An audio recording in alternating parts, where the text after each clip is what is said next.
We are in Pittsburgh on an off day for the Giants. The Dodgers are already up 3-0 against the Pittsburgh Pirates.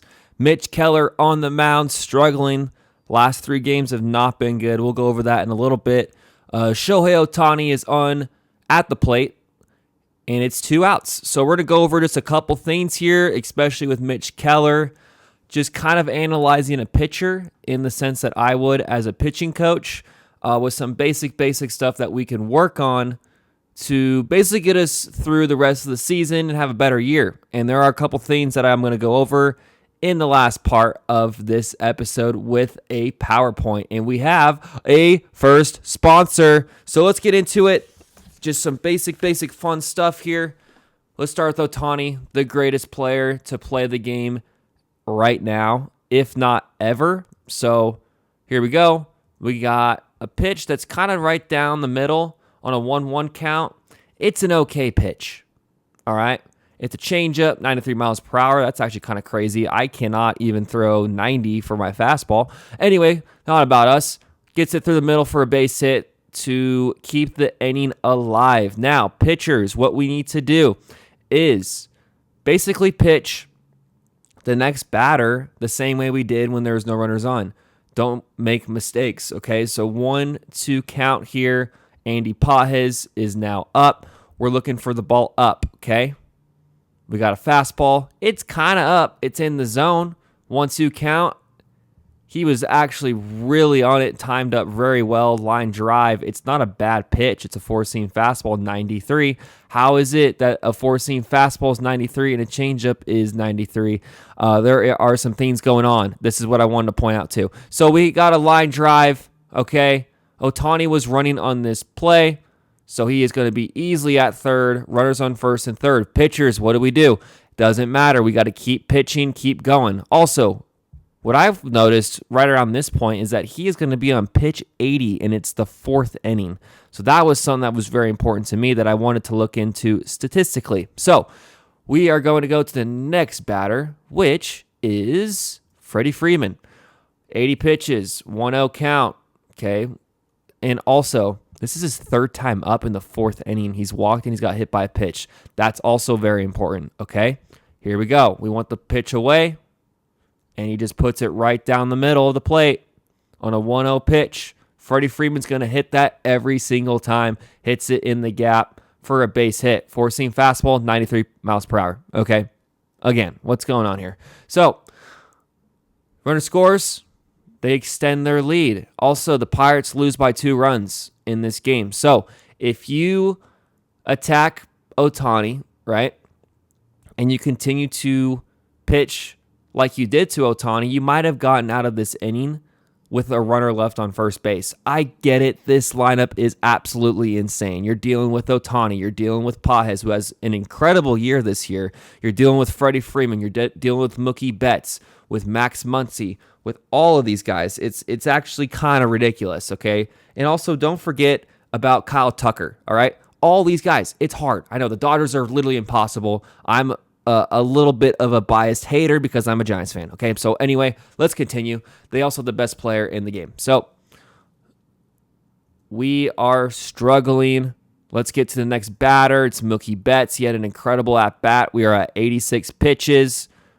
All right. I guess he's 1 for 3. This is his 4th time up. Okay. 4-0. We're looking for a ball outside, full count. He misses just way inside. 92, sinker. Interesting. Why do we have a changeup, sinker, fastball? We will talk about that in a little bit. So he misses, and it says 92. Okay. So your changeup's faster than your sinker. Okay. We walk a batter, bases loaded. We're missing spots. We have a high pitch count. We're really starting to lose it. Not good. So just thinking about it. Keeps pitching, okay? 88 pitches, 0 for 1 hit by pitch. Okay, all right. So I guess everyone's at least saw 3 at-bats at this point. Anyway, 88 pitches, 1-0 count. We want it outside, and we just completely yank it into the ground for a wild pitch. Sweeper, 82 miles per hour. So we got a sweeper as well. We got a sweeper, a changeup, a sinker, and a 4-seam. All right. Okay. So we got the wild pitch. and a run scores. Now, let's go back. We got a couple things here that I'm not really happy with. First off, I love the effort by the catcher. Okay, kind of cool looking at it in slow-mo. All right, but I know we're setting up outside. We have to understand it is a breaking ball. It's 82 miles per hour, right? Yeah. And we just got to make sure we get our glove there. We almost catch it. Great. Kind of upsets me a little bit, especially for a pitcher.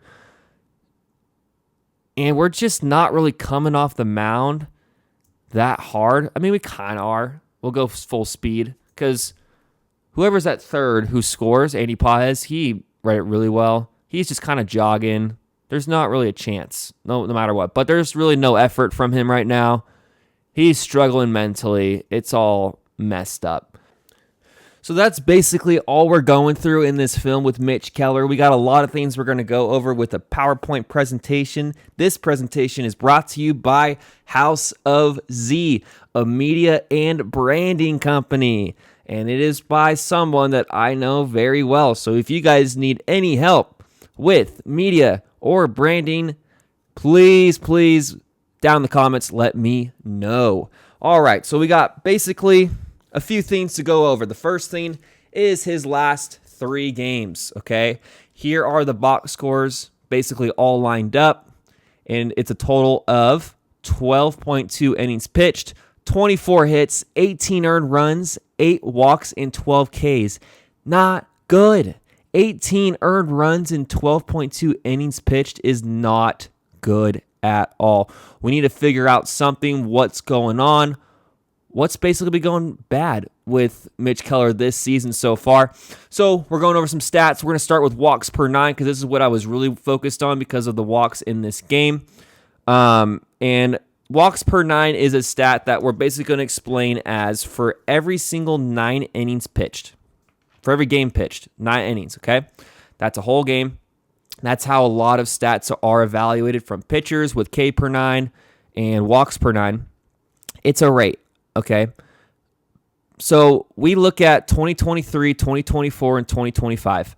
They're all around 2.55, I would say. So that means that for every 9 innings pitched, you have about 2.5 walks. That's really not bad at all. That's pretty good. And if you want to narrow that down, it's basically saying, okay, for every 3 innings I pitch, I am around 1 hitter per 3 innings I'm walking. That's elite stuff. Now this season, it's 3.16, all right? It's not as alarming as a spike. It's interesting because, it's off his pattern for what he usually does as a pitcher. Maybe he's losing his location a little bit. I also want to look at 2 other statistics that help out with this. Pitches per inning pitched. So for every inning pitched, how many pitches is he throwing? We want to be around 15. He's 16.66. That's great. That's a great statistic. So there's nothing wrong there. And I also want to look at pitches per plate appearance, which would be very similar to what we're talking about with the innings pitched. I just wanted to clarify. We want to, as a pitcher, to be around 4. Hitters want to be around 5. The pitches per plate appearance is 3.837, so we're in the green there as well. There's nothing really going on with those statistics that really shout something out. I guess the walks per 9, but he's walking more batters, but he's not throwing that many more pitches, so maybe he's just more wild. He's not getting ahead of hitters, so that's what we're going to analyze in a little bit. But I looked at his baseball savant, and I was a little concerned because of all the blue, as you can see. All the blue. If you see the numbers basically all over the place, especially with BA, which is batting average, with whiff percentage, and K percentage, we're not going to go over those specifically, but you see the low numbers between 0 and 25. If you're like in the 3s and the 4s and the 5s, that means you are in the 1, 2, 3 percentile, all right? And if you are in those brackets, you're one of the worst players in the league right now with those statistics. You want to be in the 90 to 95. If you're around 99 to 98, you're going to be an all-star, basically. That's what it's saying. You want to be in the red, and all this is in the blue. His walks is okay. It's around between the 40s and the 60s. That's average. If you're 50, you're average. So nothing is like elite. Nothing's really good besides extension, which who really cares? Everything really is light gray or it's blue, and that's not a good season, and it's not going to get you in the All-Star game, that's for sure. It's not going to help out your team as a whole. So we want to look more specifically at a couple things. But as baseball savant, I would look at this for any player. If you think they're struggling or if you think they're doing good, use this website just to look at how they're doing compared to the rest of the league. It's a very interesting thing. So what I wanted to do as a pitching coach, I have a pitching chart that I go over. I'm not going to go over it specifically because it is a little complex and there's no need to go through every single little thing with it. But I wanted to highlight some things that I found while doing the pitching chart for the game because he only went 4 innings. He saw 26 batters, okay?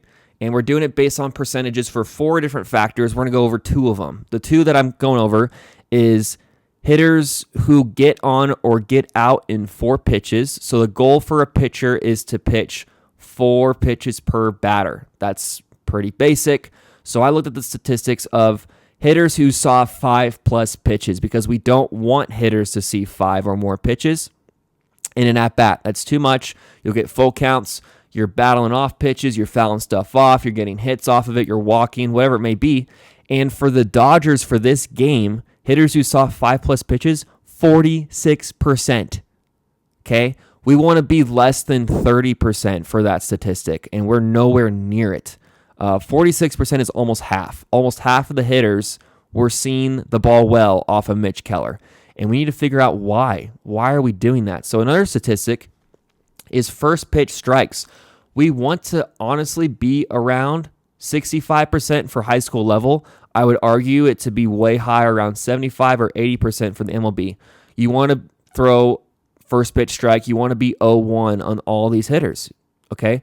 It's going to help out in the long run with you getting outs, with you getting ahead of count, with batting average statistics, and you just striking out hitters, ground outs, fly outs, hitters that are not timed well on your stuff.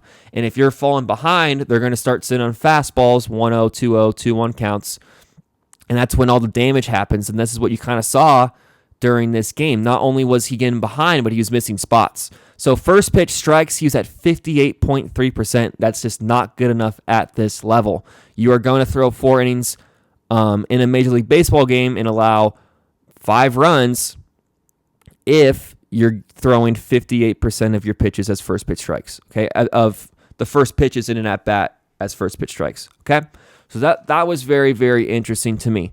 And I'm wondering why he's getting in behind. I wonder why he's pitching so many pitches, if he's comfortable on the mound. And I looked back at his baseball savant, and look how many pitches he throws. His pitching mix is 7 pitches as pitchers, okay? At the high school level, we want around 3 to 4 pitches. If you have a fastball, a curveball, a changeup, maybe something else, it simplifies things, and you work on all these pitches, and you're going to be fine with 2 to 3 pitches really at the high school level. If you're in the MLB, if you're a starter, 4 or 5 is incredible, okay? 6 or 7, 6, 7, 6, 7. We have problems already with that. Some pitchers can do it, but if you're struggling, one of the things that's probably happening because you're struggling, and especially because you're not throwing strikes, is because you have way too many pitches you're dealing with way too much movement. He has a 4-seam, a sweeper, a sinker, a changeup, a slider, a curveball, and a cutter. So why do we have a sweeper, a slider, and a curveball? Why? Why can't we just have one of those, in my opinion? And also the 4-seam, sinker, cutter, I like it, but maybe get rid of one of those. We don't need those 3 pitches if all those are not elite pitches. The changeup, great.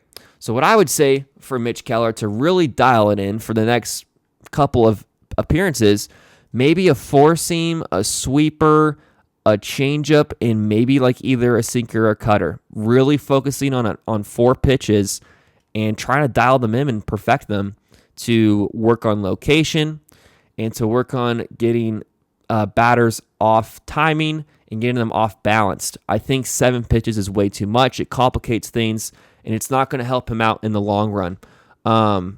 So, summary, let's work on our walks. Let's work on our first pitch strikes. Let's get ahead so you don't have to deal with high pitch counts. So that means that we need to get hitters on or out So on base or out within 4 pitches to keep the pitch count low. And also simplify your pitches, man. Okay? Mitch Keller, I believe in you. You used to be really good. You can be good again. So we'll see y'all later. Y'all take care.